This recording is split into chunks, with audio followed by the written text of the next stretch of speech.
Greetings, ambitious UPSC aspirant, and welcome back to the deep dive. You're here for that concise yet really thorough analysis of crucial current affairs. Today, we're properly getting into the key developments from May 13th, 2025. This is part one. And this is exactly the kind of info that can give you that edge, in the upcoming prelims. Absolutely. We've got a packed session. We're covering quite a range: wildlife conservation, fundamental rights, even some cutting-edge science and geopolitics.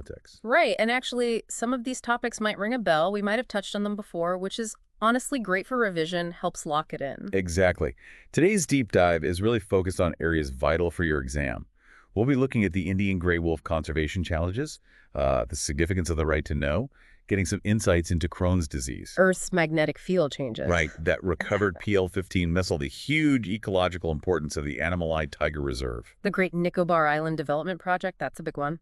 The traditional knowledge of the Raika Tribe, tracking Asteroid YR4, and also the importance of the Chenab River. So, yeah, lots to cover. Definitely. Okay, let's dive right into the wild then. The Indian gray wolf. It plays such a key role, doesn't it, in our grassland ecosystems? It really does. The Indian gray wolf, it's this fascinating subspecies, adapted specifically to the subcontinent. And it sits right at the top of the food chain in those grasslands. Apex predator. Exactly. So it regulates herbivore populations, which, shapes the whole ecosystem. But what's really concerning right now is, well, how fast their numbers seem to be dropping. And what's driving that decline? What's the main pressure? Well, the sources point quite clearly to a big and growing threat: feral dogs, these free-ranging domestic dogs. Okay. Their numbers are increasing in and around wolf habitats. And this overlap wild animals, domestic animals, human activity, all in these open landscapes. It's creating some really complex conservation challenges. So it's not just about competition for food. No, it's more than that. I mean, yes, they compete directly for prey, which strains the wolf's food supply. But maybe even more worrying, these dogs carry diseases. Right. Like canine distemper virus, that can be lethal to wild wolves. It's a stark example of an emerging zoonotic threat. And hybridization, is that also a factor? Yes, absolutely. There's a serious risk of genetic dilution. When wolves and domestic dogs interbreed, it erodes the unique genetic makeup, the adaptations of the Indian gray wolf over time. It's quite insidious. So where do we typically find these wolves, and what makes them distinct visually? They're mainly in scrublands, semi-arid grasslands, and surprisingly, even some pastoral agricultural zones. They're mostly nocturnal, tend to live in small packs, and they're generally less vocal than, say, their North American cousins. Okay. Physically, they're sort of intermediate in size, and because they're adapted to India's warmer climate, they don't have that thick winter coat you see in wolves from colder places.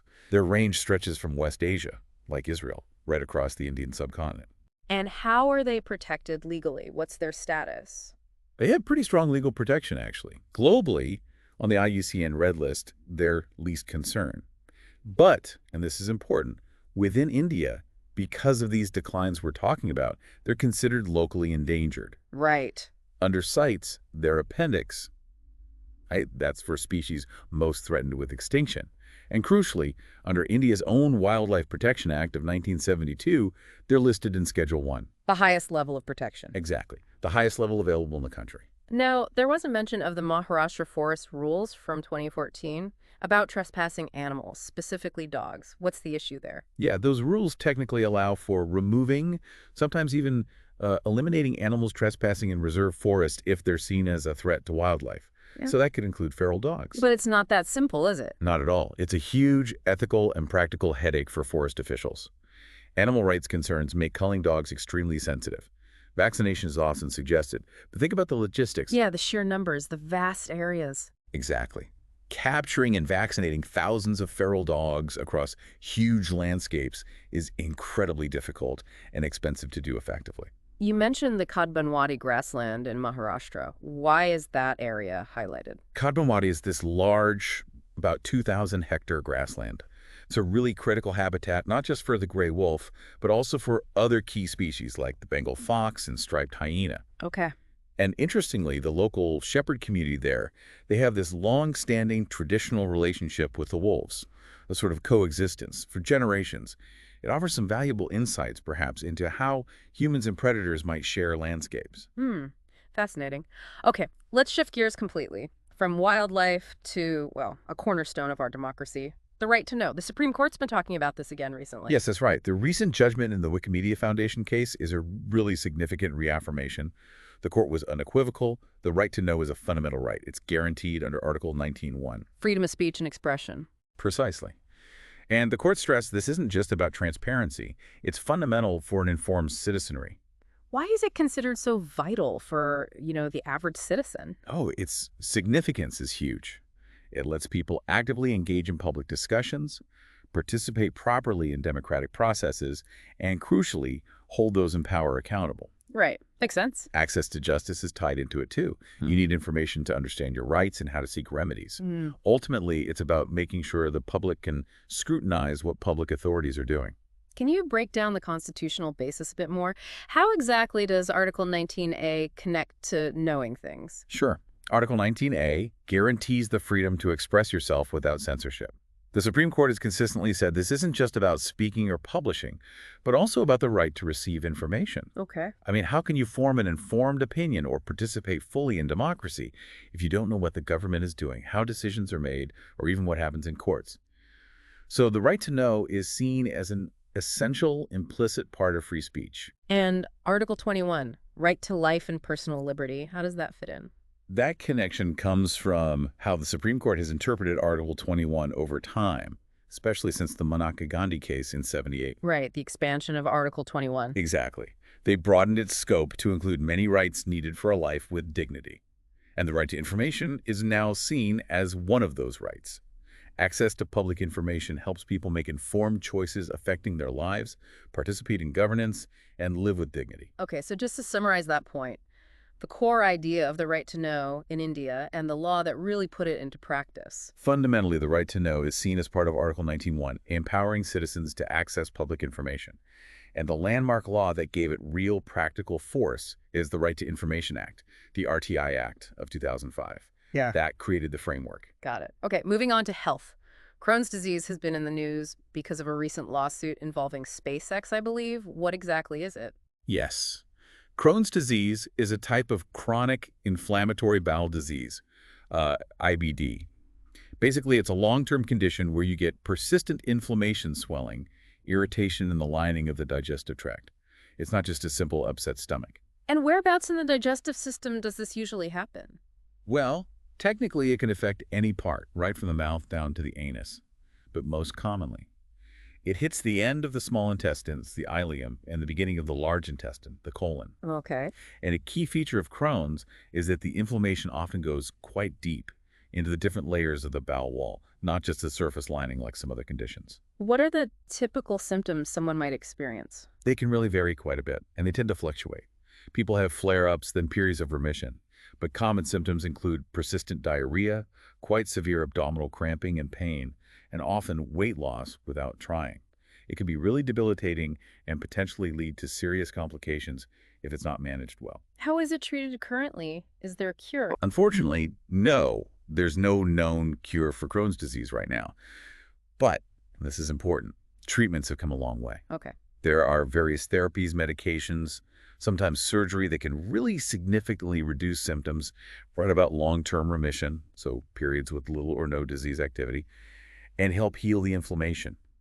Many people with Crohn's manage to function very well with the right ongoing treatment. Right. So just to recap Crohn's quickly. Yeah. It's a chronic IBD, most often affects the end of the small and start of the large intestine. And while there's no cure, treatments can make a big difference. That's it, exactly. Chronic inflammatory bowel disease, typically ileum and colon, no cured yet, but manageable with effective therapies. Okay. From the human body to the planet itself. Let's talk about Earth's magnetic field. It's this huge dynamic shield, isn't it? Absolutely vital. It's our invisible shield against harmful radiation from space, from the sun, and it's generated deep inside the Earth in the liquid outer core, about 2,900 kilometers down. It's the movement of molten iron in that layer, driven by heat and the Earth's rotation that creates electrical currents and that generates the field. We hear about the poles flipping. Can you clarify the difference between a proper magnetic reversal and something called a geomagnetic excursion? Yeah, that's a really key distinction. A magnetic reversal is a major event. The magnetic north and south poles literally swap places, and they stay that way for a long time, usually over 100,000 years. Okay. The last big one, the Brunhes-Matuyama reversal, was about 780,000 years ago.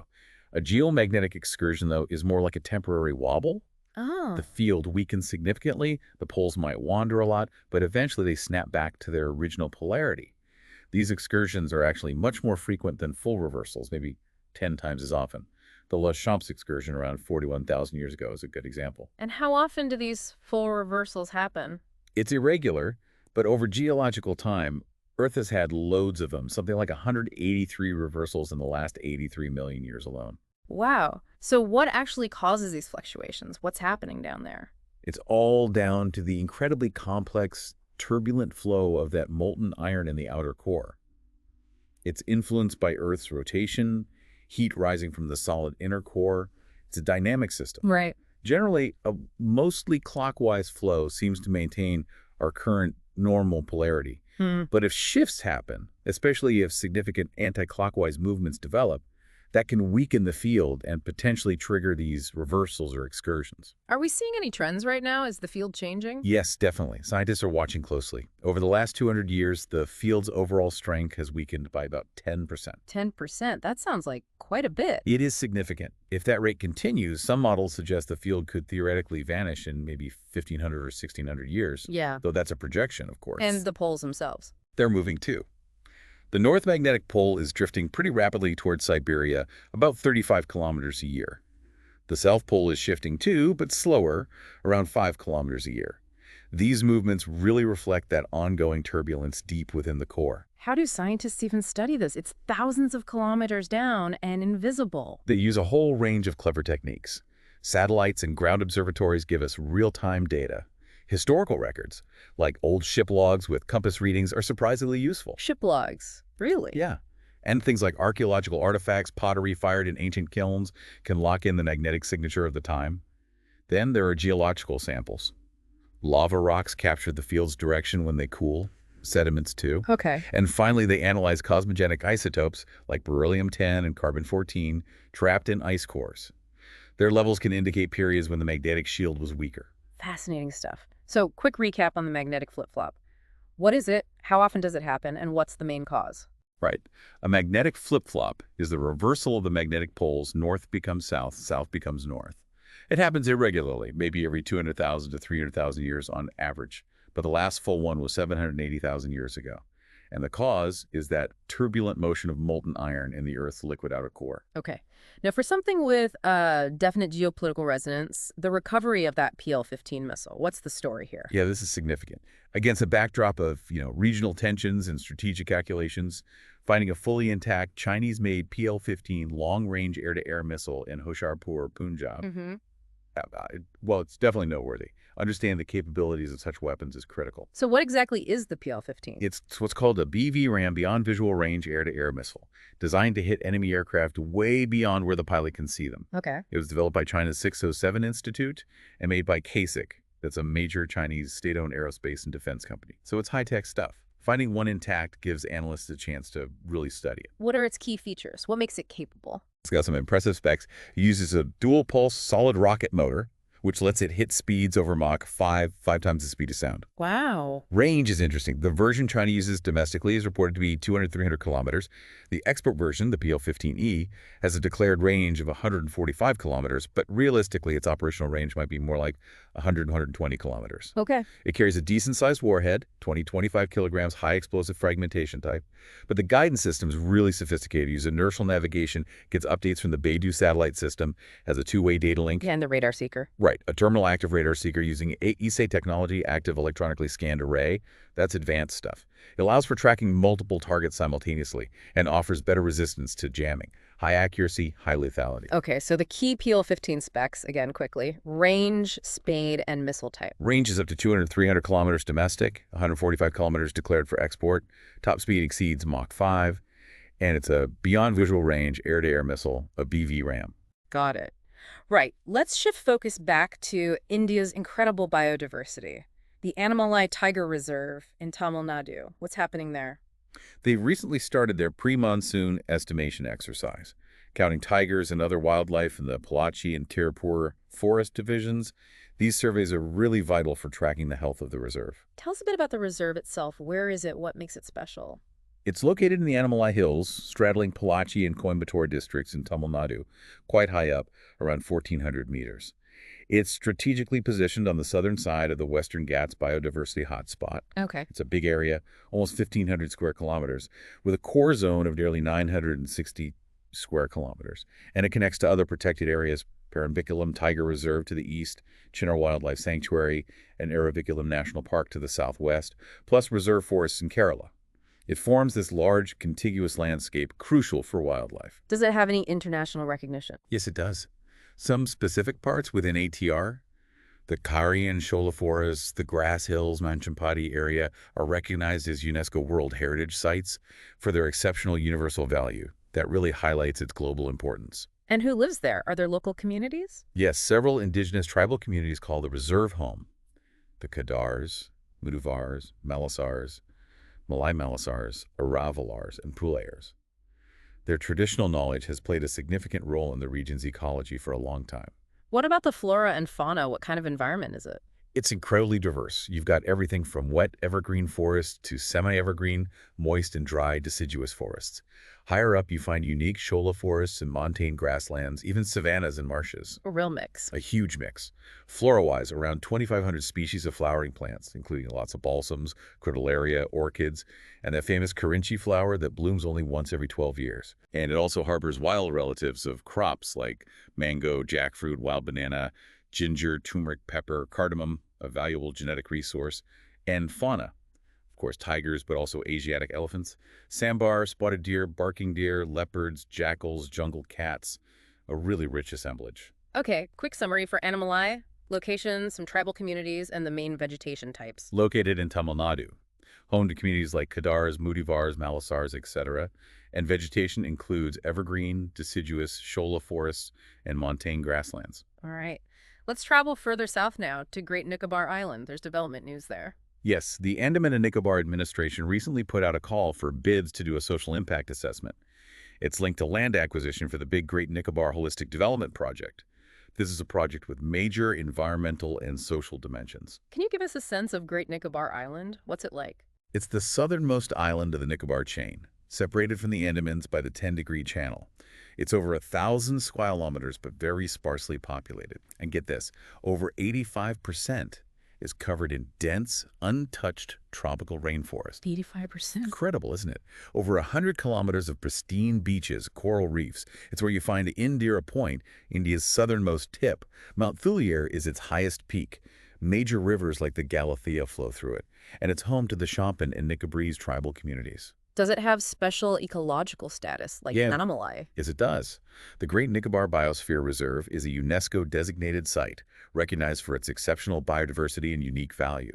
Global significance again. And what kind of biodiversity are we talking about That's there? a real hotspot. Around 650 species of higher plants, including rare and endemic ones like a specific tree fern and orchid. The fauna is equally unique, lots of endemism, many endangered species, such as things like the Nicobar crab-eating macaque, Nicobar tree shrew, the dugong, Nicobar megapode, a bird, serpent eagle, saltwater crocodiles, marine turtles nest there, reticulated pythons, a lot of endemic species across mammals, birds, reptiles. Okay, quick check on Great Nicobar facts. Southernmost island, channel separating it, southernmost point of India. Yes, it is the southernmost Nicobar island, separated from the Andamans by the 10-degree channel. And yes, Indira Point, India's southernmost point, is located there. Perfect. Now let's explore traditional ecological knowledge with the Raika Tribe in Rajasthan. Yes, the Raika. They are an indigenous pastoralist community, mainly in Rajasthan's arid and semi-arid areas, especially around Kumbhalgarh. They're also known as Rabaris. Their contribution through understanding pasture cycles, animal health, biodiversity, it's invaluable for that tough ecology, and they have this incredibly deep connection with camels. Tell me more about the camels. What's unique about that relationship? For the Raika, camels aren't just livestock. It's central to their cultural identity, their rituals, stories, their seasonal migrations. Historically, they were the main breeders of indigenous camel breeds, especially the Marwari camel, which is so well suited to the desert. So it's more than just a livelihood. Much more. It's often viewed almost as a sacred duty, a stewardship of the Thar Desert ecosystem. And how does their traditional knowledge actually benefit the region? Their migratory grazing routes are a prime example. They know exactly which desert shrubs are good for the camels at different times. Many have medicinal value. These routes ensure the animal's health, but also prevent overgrazing in any one spot. It helps maintain the balance, allows vegetation to recover. It's very sophisticated ecological management honed over generations. So, in brief, who are the Raika and what defines their relationship with camels? The Raika, or Rabari, are traditional pastoralists in Rajasthan, famed for camel rearing. Their unique relationship with camels is deeply cultural, almost sacred, tied to their identity and stewardship of the Thar Desert. Right. Let's look up now. Asteroid YR4. What's the latest on its path? Okay, so back on April 2nd, 2025, NASA put out an initial note that caught some attention. It suggested a 3.8% chance that asteroid 2024 YR4 might hit the moon on December 22nd, 2032. Tracking these objects is key for planetary defense. What is YR4 and why the initial alert? It's a near-Earth asteroid, or NEA. Discovered in December 2024, its orbit brings it relatively close to Earth within 1.3 times the Earth-Sun distance, so it qualifies as a near-Earth object, or NEO. Initial tracking back in February 2025 actually put it on NASA's highest impact alert level because of how close it seemed it might come. But things have changed since then. Yes, thankfully. More observations, especially using infrared data from the James Webb Space Telescope, gave a much better estimate of its size. It's about 65 meters across like a 10-story building.